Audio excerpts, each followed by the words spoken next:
प्यारे बच्चों, आज हम लोग कक्षा 5 कलरब का पाठ 12 चिड़िया का दाना पढ़ेंगे। प्राचीन काल में कहानियों द्वारा ही लोग अपने बच्चों को विभिन्न देशों और लोक संस्कृतियों का ज्ञान देते थे। इन कहानियों में उस समय की स्थितियों और अनुभवों का वर्णन मिलता है। एक लोक कथा इस प्रकार है। एक दिन प्रातः एक चिड़िया दाना चुगने निकली।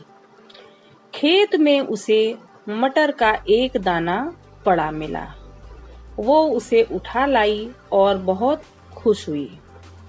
उसने सोचा कि डटकर भोजन करेगी, मगर फिर उसके मन में आया कि भोजन करने के पहले नहा लूं। वो नहाने के लिए नदी की ओर उड़ चली, मगर समस्या ये थी कि मटर के दाने को कहाँ छुपाए।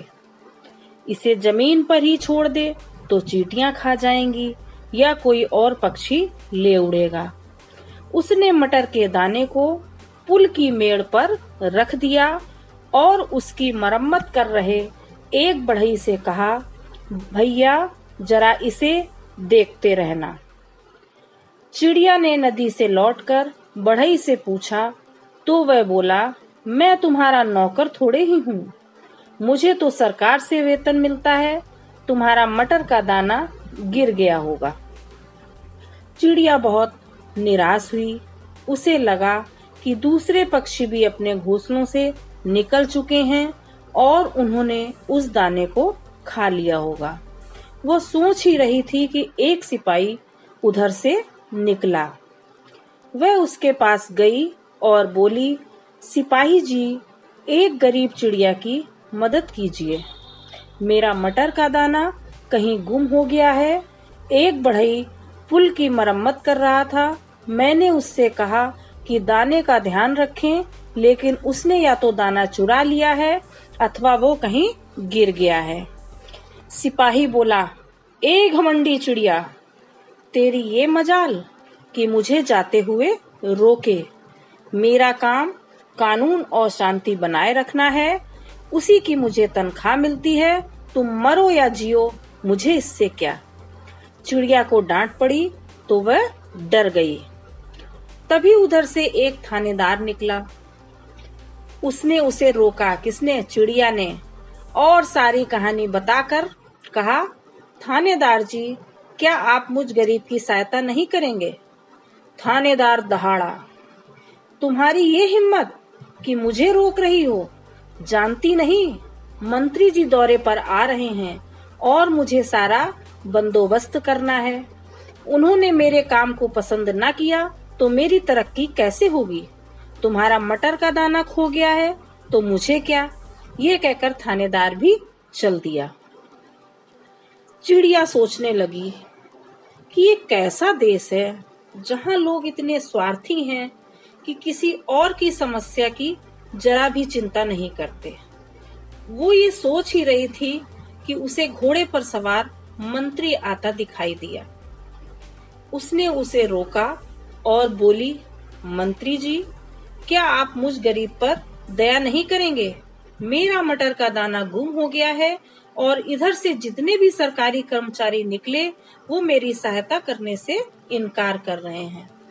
मंत्री बोला, मैं तुम्हारी सहायता तो करना चाहता हूँ, लेकिन मेरे पास समय नहीं है। राजा इधर आएंगे तो उनका स्वागत मुझे ही करना है।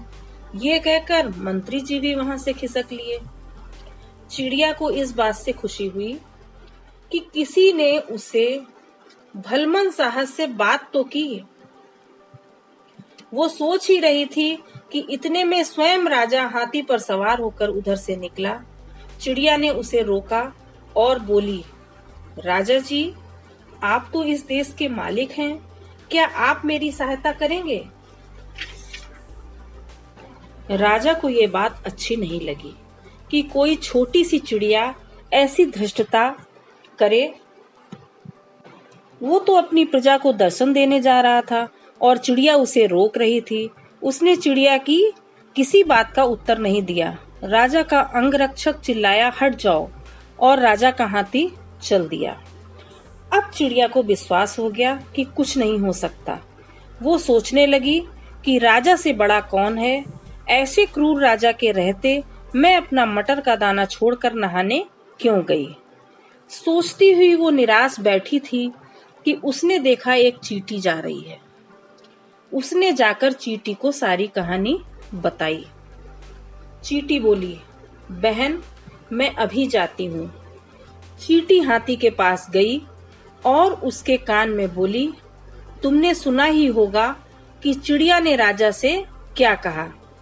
मैं चाहती हूँ कि तुम राजा को चिड़िया की सहायता करने पर मजबूर करो, नहीं तो मैं तुम्हारी सूंड में काट लूंगी। हाथी ने ये धमकी सुनी तो वह राजा से बोला, आप चिड़िया की बात सुन लीजिए, नहीं तो वह मुझे काट लेगी। उसने मुझे काट लिया तो मैं आपको गिरा दूंगा। तब हो सकता है कि आपकी हड्डी पसली टूट जाए या आप गिरकर मर जाएं। राजा अचंभे में पड़ गया, मगर उसके सामने और कोई चारा नहीं था। उसने तुरंत मंत्री को बुलाया कि वो चिड़िया की बात सुन ले। मंत्री थानेदार के पास गया और बोला, शांति बनाए रखना तुम्हारा काम है। क्या तुम नहीं चाहते हो कि बढ़ई और तुम्हारे सिपाही ने चिड़िया के साथ क्या किया है और तुमने भी उसकी कोई मदद नहीं की। जल्दी से कुछ करो, नहीं तो नौकरी से निकाल दिए जाओगे। थानेदार सिपाही के पास गया और उसे डांटा। सिपाही ने बढ़ई की गर्दन नापी। बढ़ई गया और जाकर मटर का दाना ढूंढ लाया।